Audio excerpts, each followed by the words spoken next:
There was once a man and a woman who had long in vain wished for a child. At length, the woman hoped that God was about to grant her desire. These people had a little window at the back of their house from which a splendid garden could be seen. It was full of the most beautiful flowers and herbs. It was, however, surrounded by a high wall, and no one dared to go into it because it belonged to a witch, who had great power and was dreaded by all the world. One day, the woman was standing by this window and looking down into the garden, when she saw a bed which was planted with the most beautiful rampion, Rapunzel, and it looked so fresh and green that she longed for it, and had the greatest desire to eat some. This desire increased every day, and as she knew that she could not get any of it, she quite pined away, and looked pale and miserable. Then her husband was alarmed and asked, "What ails you, dear wife?" "Ah," she replied, "if I can't get some of that rampion to eat, which is in the garden behind our house, I shall die." The man, who loved her, thought, "Sooner than let your wife die, bring her some of that rampion yourself. Let it cost you what it will." In the twilight of evening, he clambered over the wall into the garden of the witch, hastily clutched a handful of rampion, and took it to his wife. She at once made herself a salad of it, and ate it with much relish. She, however, liked it so much, so very much, that the next day she longed for it 3 times as much as before. If he was to have any rest, her husband must once more descend into the garden. In the gloom of evening, therefore, he let himself down again. But when he clambered down the wall, he was terribly afraid, for he saw the witch standing before him. "How dare you," said she, with angry look, "descend into my garden and steal my rampion like a thief? You shall suffer for it." "Ah," answered he, "let mercy take the place of justice. I had to do it out of necessity. My wife saw your rampion from the window and felt such a longing for it that she would have died if she had not gotten some to eat." Then the witch let her anger be softened and said to him, "If the case be as you say, I will allow you to take away with you as much rampion as you will. Only I make one condition. You must give me the child which your wife will bring into the world. It will be well treated, and I will care for it like a mother." The man, in his terror, consented to everything, and when the woman at last had a little daughter, the witch appeared at once, gave the child the name Rapunzel, and took it away with her. Rapunzel grew into the most beautiful child beneath the sun. When she was 12 years old, the witch shut her into a tower, which lay in a forest, and had neither stairs nor door, but quite at the top was a little window. When the witch wanted to go in, she placed herself beneath this and cried, "Rapunzel, Rapunzel, let down thy hair."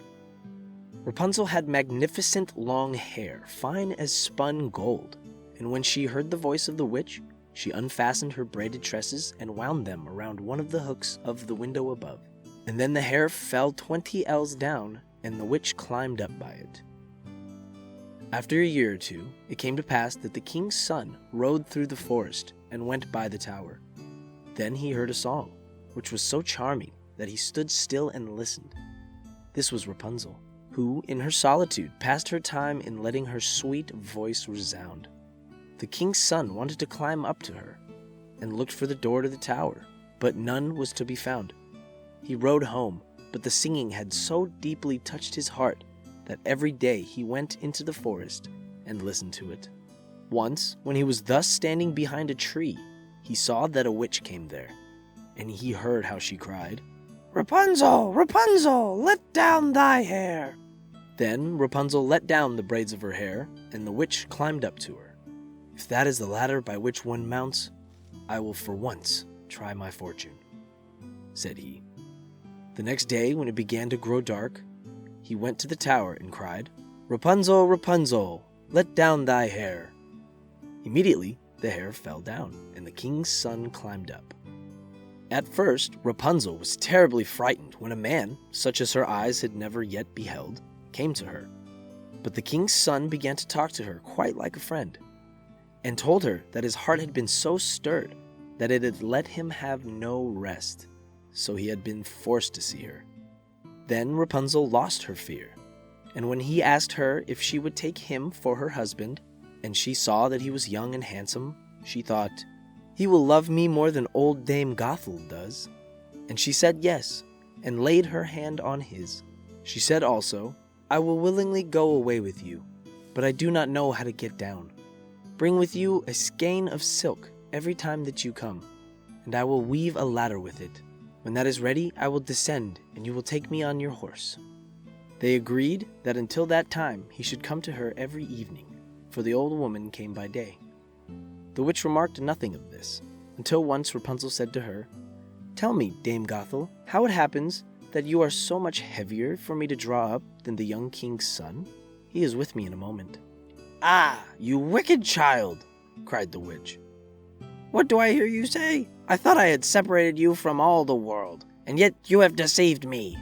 In her anger, she clutched Rapunzel's beautiful tresses, wrapped them twice around her left hand, seized a pair of scissors with the right, and snip-snap, they were cut off, and the lovely braids lay on the ground.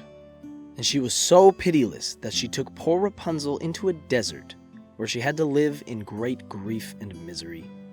On the same day, however, that she cast out Rapunzel, the witch in the evening fastened the braids of hair which she had cut off to the hook of the window. And when the king's son came and cried, "Rapunzel, Rapunzel, let down thy hair," she let the hair down.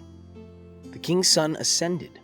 He did not find his dearest Rapunzel above, but the witch, who gazed at him with wicked and venomous looks.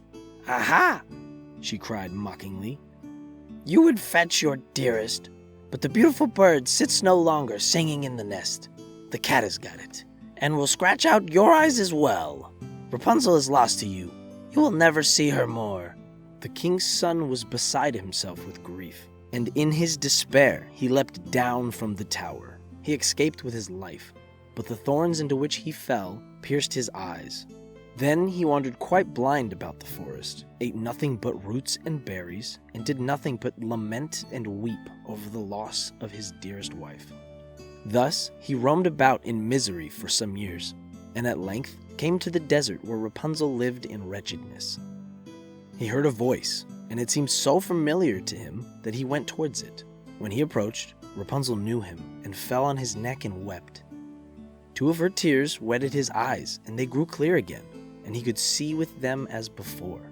He led her to his kingdom, where he was joyfully received, and they lived for a long time, happy and contented.